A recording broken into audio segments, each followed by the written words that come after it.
Boa noite, meu nome é Zilan Costa e Silva e aqui o Jogo do Poder. Existe um antigo ditado que diz que nada mais certo do que a morte e os impostos. Então, impostos são um tema extremamente relevante na vida de todos nós brasileiros. É por isso que nós vamos conversar essa noite com Anselmo Brum, que é auditor fiscal aposentado e consultor de empresas. Anselmo, é um prazer tê-lo aqui conosco no Jogo do Poder para falar de um problema que todo... Problema? Podemos chamar de problema, de uma circunstância que temos todos, pagar impostos. É um prazer tê-lo aqui. Prazer é todo meu. Vamos conversar sobre esse problema, né? E não era para ser um problema, era para ser uma coisa simples, né? Era para se ter o maior prazer em colaborar com o fisco, porque é essa colaboração que a sociedade dá ao fisco que gera os serviços públicos, né, que financia os serviços públicos. Apenas por ser imposto, né, aquele negócio que está lá no Código Civil é compulsório, você não pode, como é que se diz, ter nenhum tipo de facilidades, porque o imposto deve ser pago na forma e no prazo estabelecido pela legislação. Isso cria problema, às vezes, no fluxo de caixa das pessoas, cria problema no fluxo de caixa de empresas. Então, é um desembolso que ele é tão engessado, né, ele é tão normatizado, que termina transformando uma coisa que era para ser agradável, uma contribuição legal, né?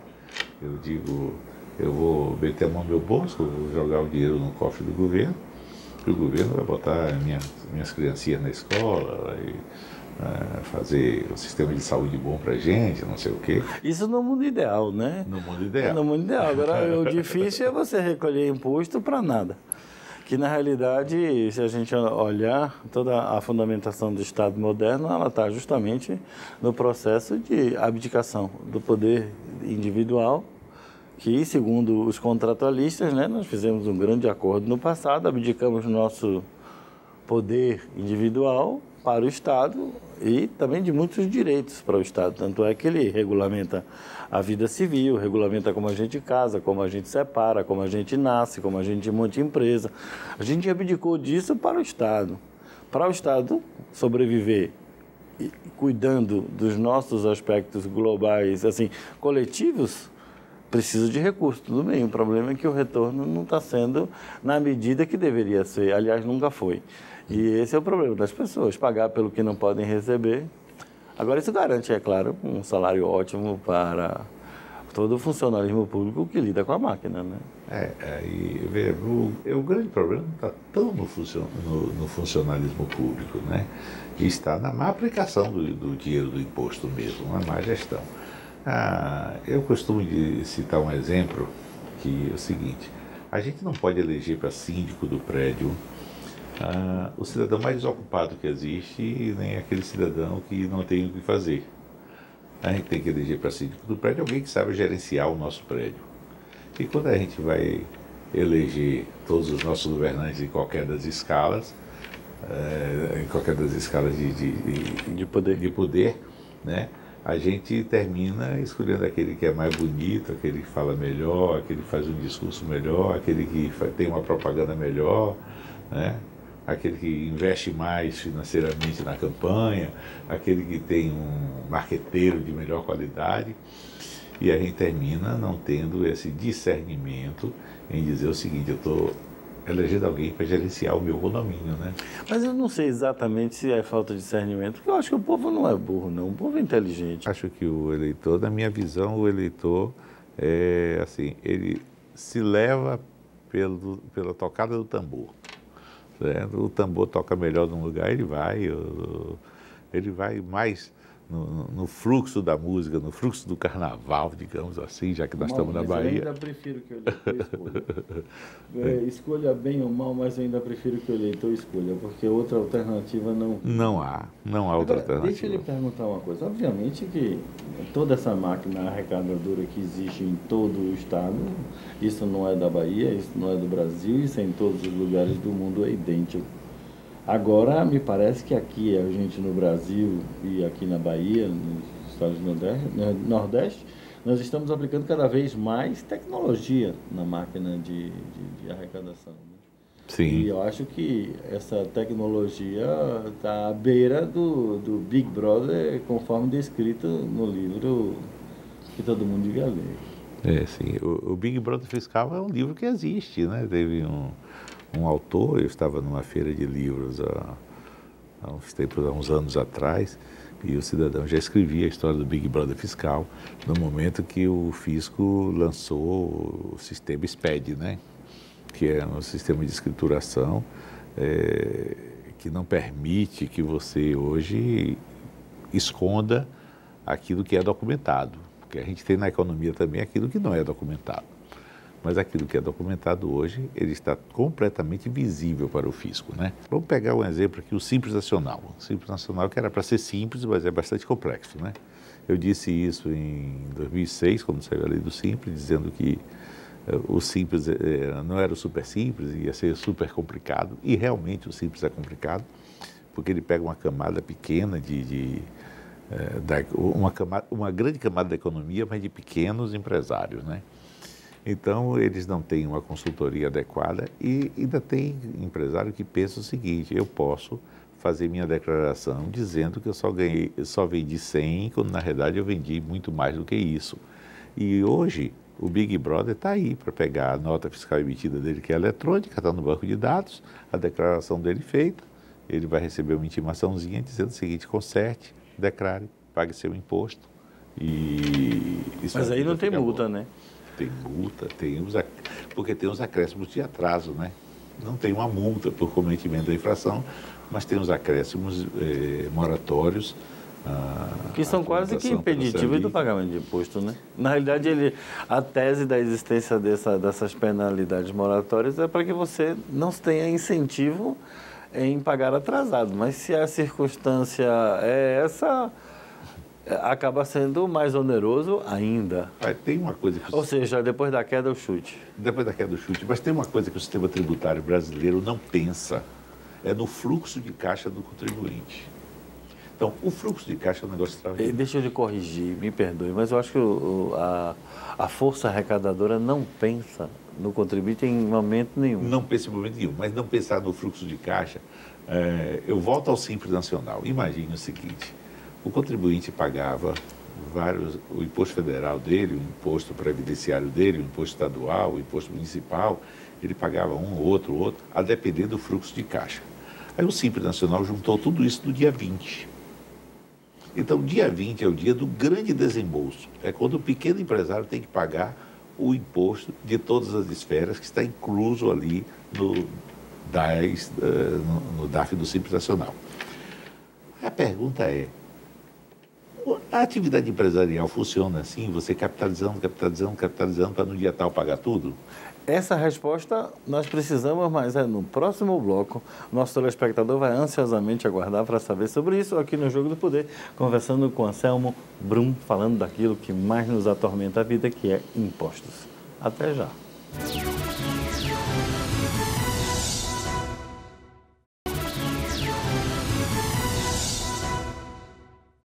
Estamos de volta aqui no Jogo do Poder, conversando essa noite com Anselmo Brum, auditor fiscal aposentado e consultor de empresas, ajudando-as agora a sobreviver na selva de pedra dos impostos. Anselmo, ficou uma pergunta lá do bloco passado. Sim. Será que ele vai capitalizando ou será que ele vai tentando sobreviver no dia a dia e quando chega dia 20 ele arranca os cabelos do que ainda sobram da cabeça? Pois é, então veja que situação se criou e existe uma grande inadimplência no Simples Nacional. Inclusive a inadimplência cria um pesadelo para o pequeno empresário, né, que é sair do Simples compulsoriamente porque não pagou o imposto, né? Na realidade tem uma penalidade antes, né, que ele para de emitir nota fiscal. Não. O empresário ele não pode parar de emitir nota fiscal. Mas não há um processo de suspensão que se tiver atraso? Aí é uma outra situação. É nas condições que determina a legislação que a inscrição dele, estadual, municipal ou CNPJ, pode se tornar inaptos, né? Então, nessa situação, não necessariamente pelo pagamento. Pelo não pagamento, ele pode ser vinculado a outras situações. Tipo assim, ele recebe uma intimação pelo não pagamento, aí ele não dá importância, não resolve a situação, a inscrição dele é considerada inapta, né? Multa de 100%, 150%, por aí vai, dependendo do tributo. A depender do tributo, você vai ter vários tipos de multa, né? Vários montantes de multa. Tem a multa que chega a 150%. O que é uma situação complicada também para o contribuinte, por exemplo. Eu diria escorchante, mas vamos aguardar seus adjetivos mais calmos e tranquilos. Vamos falar de complicado, porque imagine, olha, eu deixo de pagar um imposto de 4 anos atrás. Há 4 anos atrás, eu tinha uma atividade econômica, assim. Aí eu atravessei a pandemia e cheguei hoje, aonde toda a economia está se refazendo da pandemia. Esse imposto que deixou de ser pago lá em 2018, 2019, antes da pandemia, ele chega hoje aqui, atualizado, com todos os encargos, talvez no momento em que a empresa esteja... No pior momento. Num momento ruim, né? E aí ele vai chegar inchado de encargos. Uma atividade empresarial, a gente sabe que não é de uma liquidez assim constante, né? Ela tem altos e baixos, tem dias que a duplicata vence antes da mercadoria ser vendida, tem dias que você vende a mercadoria e não recebe, aí você tem a situação dos meios de pagamento, né? Porque hoje você ainda tem uma coisa, para você receber dinheiro você também paga. Então a gente tem uma nova tributação aí, que é o recebimento dos cartões. Sim, mas de qualquer forma, a Receita sempre, seja ela estadual, municipal ou federal, ela sempre se adapta a coletar. Mas não necessariamente ela se preocupa com o empresário ou as circunstâncias dele, né? Não. Inclusive, tem hoje muitos mecanismos de controle externo. Você é um auditor fiscal, aposentado, mas já foi lá de dentro. Me conte logo quais são os mecanismos para descobrir tudo que vocês fazem. Não é só puramente auditoria, né? Não, o primeiro mecanismo hoje, o Brasil tem um sistema bancário bastante sofisticado, né? Um dos mais sofisticados do mundo. Pois é. Aonde nós estamos vivendo num país onde o dinheiro está praticamente acabando, né, de circulação. Né? Isso é excelente para o sistema de controle, porque está tudo, de certa forma, registrado em transações. Peça fundamental para o Big Brother fiscal. Né? Hoje, por exemplo, uma grande parte das vendas da Baiana de Acarajé é venda no Pix. Pronto, aí o PIX já está registrado na conta dela, se ela não... Nada foi feito para facilitar a vida do contribuinte, é feito para aumentar o nível de arrecadação. Eu acho que não, veja bem, eu não tenho bem essa visão, não. Imagina se tivesse. Eu não tenho bem essa visão. Vamos pensar o seguinte, antigamente você chegava numa loja e encontrava uma máquina registradora, né? Essa máquina registradora, ela... não tinha registro nenhum, não tinha controle nenhum, era só o seu caixa de você guardar dinheiro e passar o troco. Mais adiante, os sistemas foram se sofisticando, nós tivemos as impressoras fiscais, a emissão do cupom fiscal por sistema de processamento de dados. Aí o fisco enxergou que aquilo ali era um negócio extremamente necessário para o contribuinte, porque não dava mais para emitir uma nota fiscal manual numa venda de 50 itens num caixa de supermercado.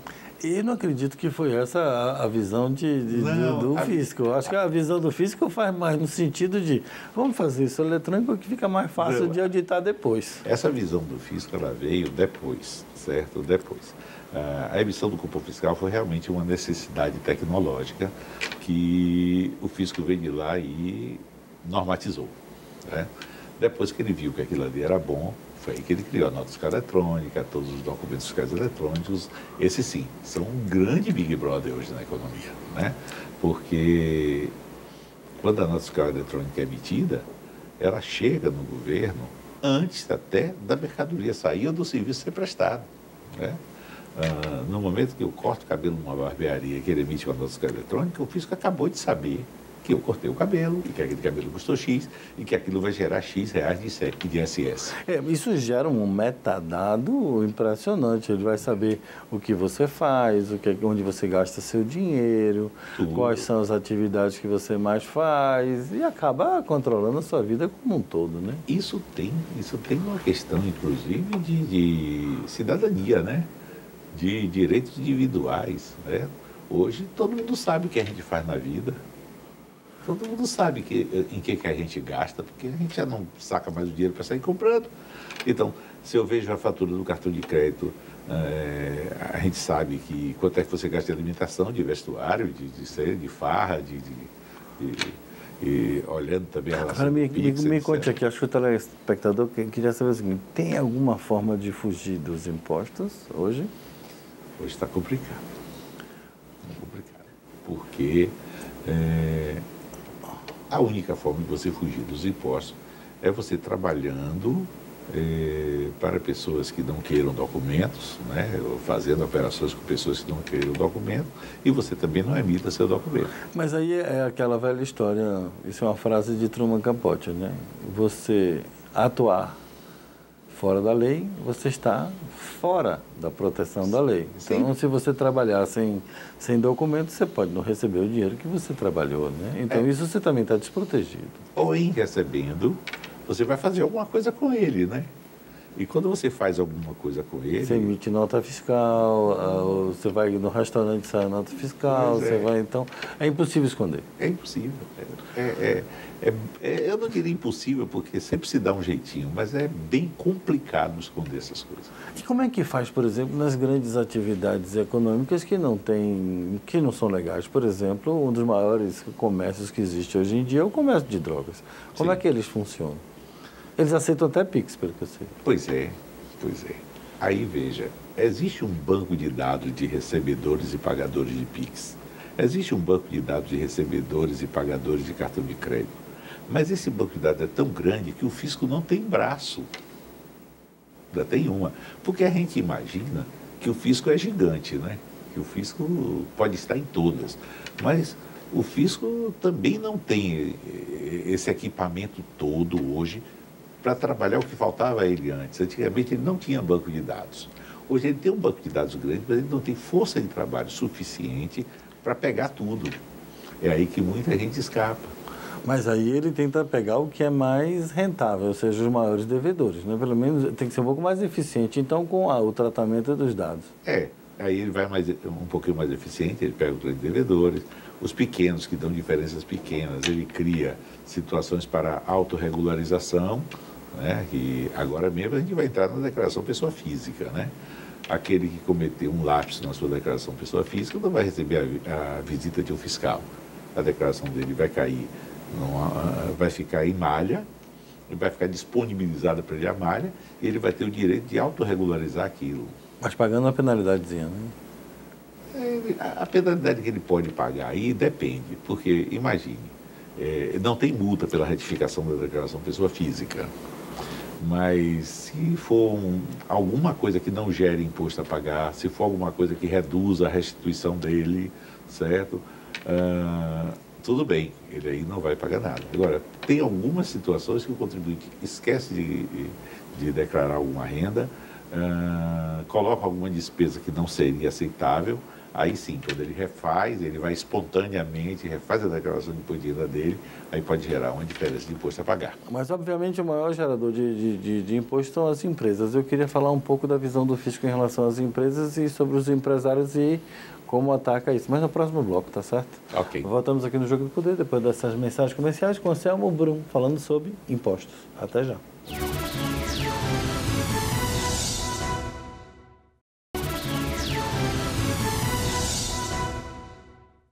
Estamos de volta aqui no Jogo do Poder falando sobre impostos. Estamos falando com o auditor fiscal aposentado e consultor hoje, Anselmo Brum. Brum, no bloco passado a gente falou um pouco genericamente dos impostos, mas é importante falar sobre os empresários, né? Você que foi auditor e atuou muito nessa área de fiscalização das empresas, então, por que o empresário é tão mal visto pelos auditores? E essa é a impressão pessoal minha, como se os auditores sempre partissem do pressuposto que todos os empresários estão fazendo alguma coisa de errado. Essa é uma pergunta interessante, certo? Eu, durante o tempo que fui auditor, eu treinei muitos auditores, nos auditores novos que entraram na Secretaria da Fazenda da Bahia no período que eu estava lá. Eu fui o principal, um dos que estavam no grupo que treinava em auditoria os auditores que chegavam. E a gente nunca passou essa visão, certo? A gente nunca disse assim... Então vamos dizer que ela é de geração espontânea. A gente diz assim, o empresário não é um sonegador potencial. Agora, existem muitos erros na apuração do imposto. Isso é um outro fator a considerar. Mas veja bem, como é que não pode ter erro se você analisar uma empresa internacional fora do Brasil, ela tem um grupo de pessoas que trata da sua área fiscal, mas normalmente um número muito diminuto de pessoas que consegue resolver isso em 1 a 2 horas por semana, você faz toda a sua análise de tributo.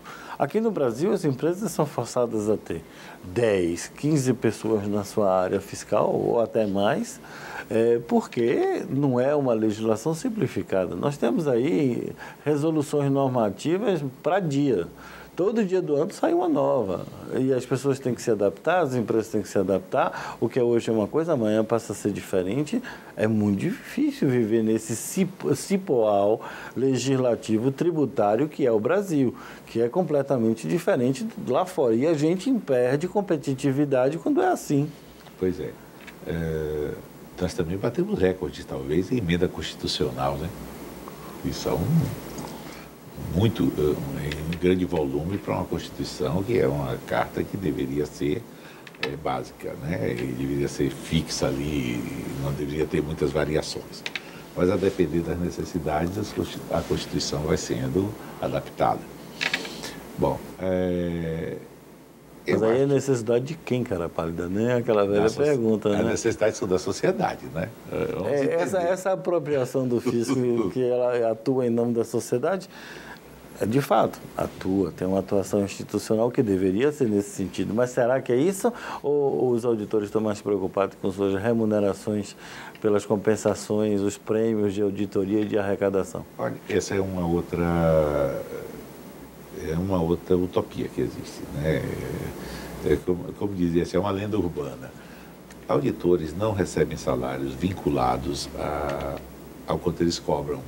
Mas eles não têm um prêmio, uma premiação extra? Até porque existe uma proibição de vinculação de qualquer pessoa à Receita Pública, né? Você não pode ser vinculado à Receita Pública. Mas tem lei que diz isso, a nível federal e a nível estadual, aí que acontece, né? Nós temos algumas... Prêmio de performance.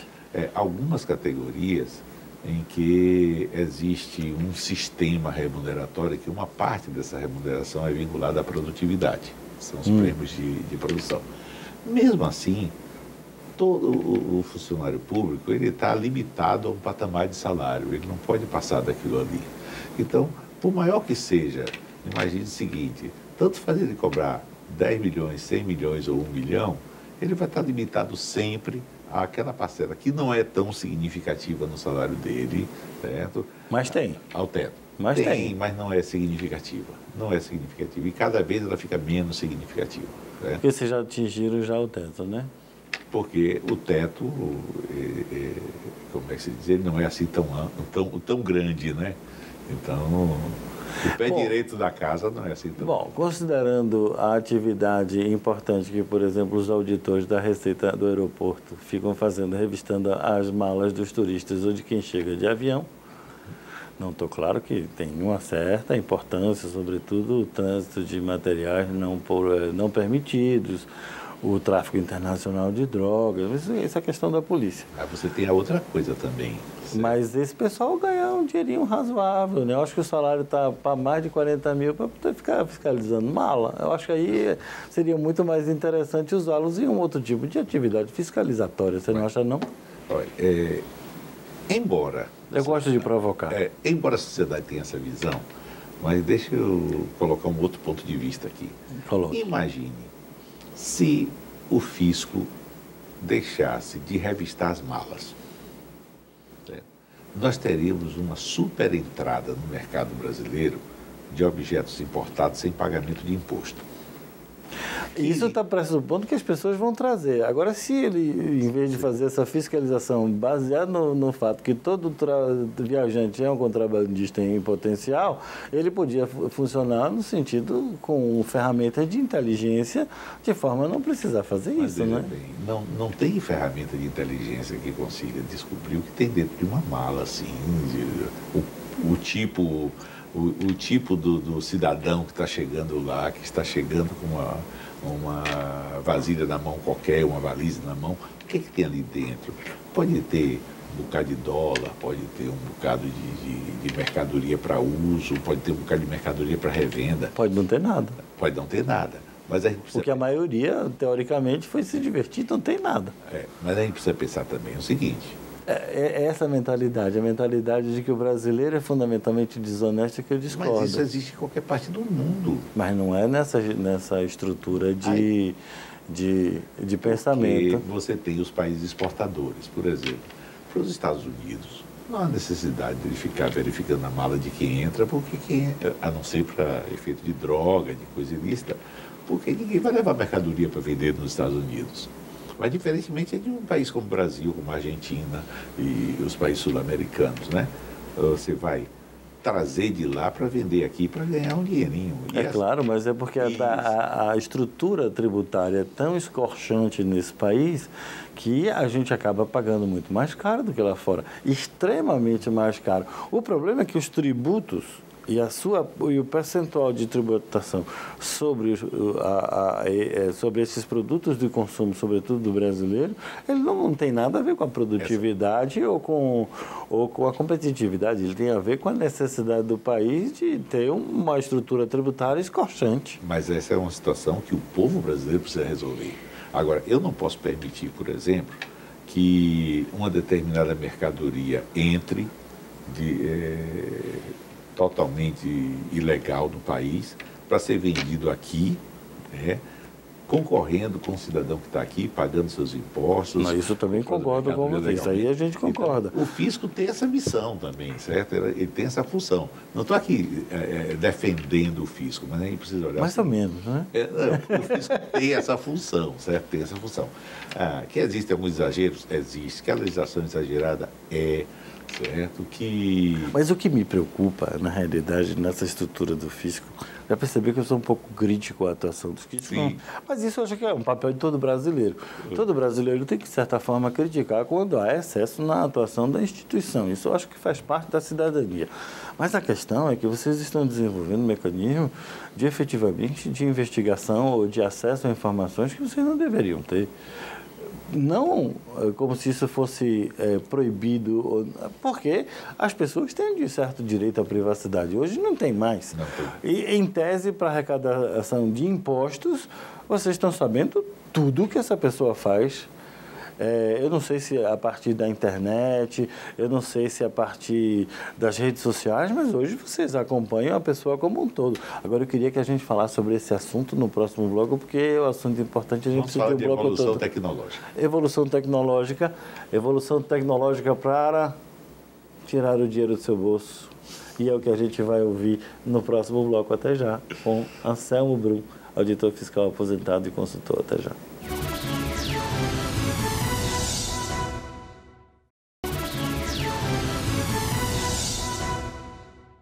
Estamos de volta aqui no Jogo do Poder falando sobre tributos, partindo daquela velha premissa de que a morte e os tributos a ninguém falha e a ninguém deixa de cumprir, não é verdade? Com certeza.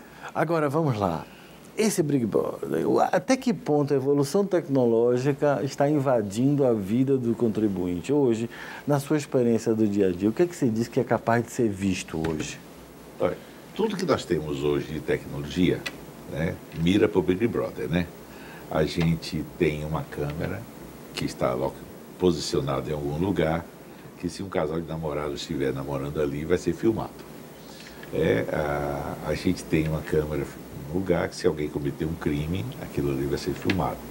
Hoje, está no jornal Globo, que uma câmera de supermercado flagrou um cidadão lá tentando fazer ousadia com uma menina de menor no supermercado. Isso aí é cadeia na certa. Então, esse já está preso. Então, nós não temos mais certas privacidades. Por exemplo, no meu condomínio, é possível que as pessoas saibam a hora que eu entro e a hora que eu saio. Né? Tantas quantas vezes eu viaje, o sistema de câmera dos elevadores, de pedágio nas estradas, pegam a gente. Namorando no elevador é impossível, porque você tem o cidadão lá da portaria ali assistindo.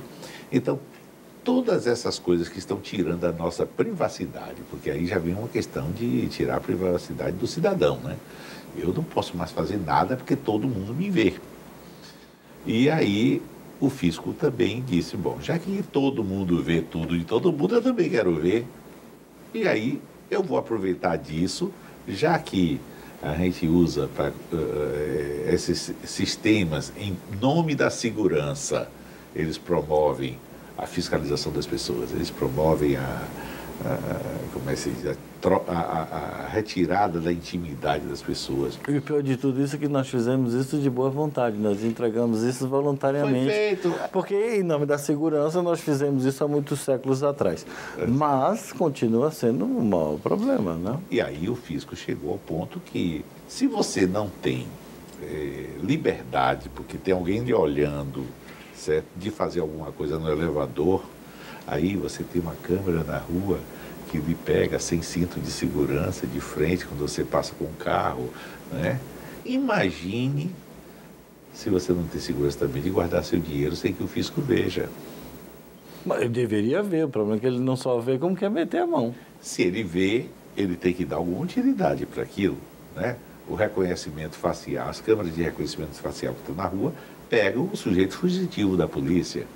O reconhecimento econômico que o fisco tem gera ele a cobrar o imposto em cima daquela... Sim, mas e por que por exemplo, nós já assistimos recentemente e durante alguns anos nós tivemos várias operações de interesse da mídia, com acompanhamento policial, prisões, e aqueles números que me parecem reais. Fulano de tal, dono de supermercado do interior, tem 350 bilhões de reais de sonegação. Isso me parece economicamente até uma loucura, você afirmar que ele sonegou isso, que é impossível de ele ganhar esse dinheiro. Quanto mais, como é que ele pode estar devendo isso? Você tem algumas coisas exageradas, realmente. Aí eu já acho que é a vontade do Ministério Público de aparecer, que é muito grande também. Mas isso aí a gente vai deixar para um outro programa. Outro programa. Agora, veja bem, esses exageros acontecem, certo? Em algumas situações. A gente tem um exemplo do que é o exagero, né? Você tem a mídia também, né? A mídia também faz como é que se diz? Está em cima, marcando tudo que era para ser sigiloso, que deixou de ser sigiloso, né? Uma vez que é notícia, é notícia. E aí a gente não pode dizer que a imprensa está fazendo errado. Se é notícia, não, é notícia. Ela tá dando notícia. Agora, o problema não é a existência da notícia, é que muitas vezes essas operações são baseadas em premissas falsas. Então, vocês enlameiam o nome do empresário... Mas se essa... propositadamente como um processo, eu não vou chamar de extorsão não, porque fica feio, mas assim um processo de, digamos assim, de pressão enorme para arrecadação. Se a gente imaginasse que tudo isso deveria ser sigiloso, né? Deveria se respeitar o cidadão. Sim, isso sem dúvida alguma. O processo deveria correr todo em sigilo, essa coisa não deveria vazar, a cobrança deveria ser feita, os advogados entrariam aí para discutir se era devido ou não, ninguém teria conhecimento disso, porque, afinal de contas, a vida do cidadão é para ser respeitada. E por que o fisco tende a não fazer isso? Do empresário, do servente de pedreiro que vai descer da rua, a ladeira ali para ir para casa. Todo mundo. O grande problema é que você não tem essa respeitabilidade na sociedade e, consequentemente, você não vai tê-la no fisco. Mas aí é como se tirasse a responsabilidade de vocês. Os auditores são escolhidos por concurso público. Sim. Numa prova de conhecimento. Então, não é qualquer Zé Mané que entram. São pessoas inteligentes e capazes. Como é que eles não podem seguir a Constituição e a lei? Que entram para a auditoria, que entram para o Ministério Público, que entram para as polícias, né? E que todos deveriam guardar, preservar o cidadão. Mas hoje, o fato é notícia no momento que ele ocorre, né? Parece que... Todo mundo quer ver o empresário, todo mundo quer ver o empresário se lenhar, porque todo mundo... Porque ele é o mal. Porque é engraçado... porque ele ganha dinheiro nas custas dos outros que consomem. Mas não sei se ele ganha dinheiro. Ele ganha dinheiro às custas do seu trabalho, não é nas costas dos outros. Todos nós ganhamos dinheiro à custa do nosso trabalho. Todo mundo acha que o empresário é aquele cara que leva a vida, né, numa boa... Mas essa é uma visão... Mas veja bem, quem é que gera riqueza na sociedade? Quem gera riqueza é o empresário. Eu duvido que o auditor fiscal, seja ele em que área de esfera atua, ele gere riqueza. Ele não gera riqueza. Nenhum funcionário público gera riqueza para o Estado. Não, ele coleta a riqueza gerada da sociedade para o Estado como a expropriação. Mas gerar riqueza em si, não. E por que quem produz, quem carrega esse país nas costas, efetivamente precisa ser tão maltratado? É essa a visão que eu acho que é equivocada. Aí é a visão política da história, né? É uma visão de como a sociedade vê as coisas. Por exemplo, a sociedade vê hoje, depois de tudo, que todo político é desonesto. Aí ela vê também que todo comerciante também é desonesto, né? A gente vive... Bom, como a gente, quando aponta para uma pessoa, né? A gente bota um dedo para outra pessoa e 3 dedos para a gente. Pois é. Será que a sociedade brasileira é tão desonesta assim que se não acredita que a possibilidade do outro agir dentro da legalidade? Porque todos nós agimos na ilegalidade? É isso que a gente está querendo dizer isso aqui? Eu acho que a visão da sociedade brasileira hoje é que existe aqui, até porque ela é assaltada toda hora, tem um marginal em todo canto, né? Tem um golpe todo dia na TV, um golpe todo dia no bolso das pessoas. Então, eu acho que nós estamos enxergando todo mundo, a sociedade brasileira hoje enxerga todo mundo como desonesto. Ela já enxerga o empresário como desonesto, ela já enxerga o auditor como desonesto, o policial como desonesto, certo? Desonesto não só por dinheiro, certo? Desonesto da atividade desempenhada. Né? Ou seja, o que a gente então está falando de um problema muito maior do que apenas o tributo e o Big Brother do produto, desse produto que é a cobrança de tributos.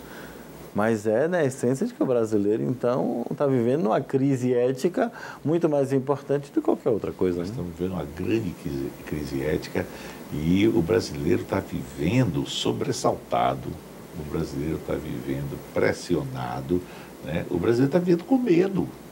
Agora me diga uma coisa, nesse Big Brother que você falou, é que você não entrou exatamente nas ferramentas que existem. Mas assim...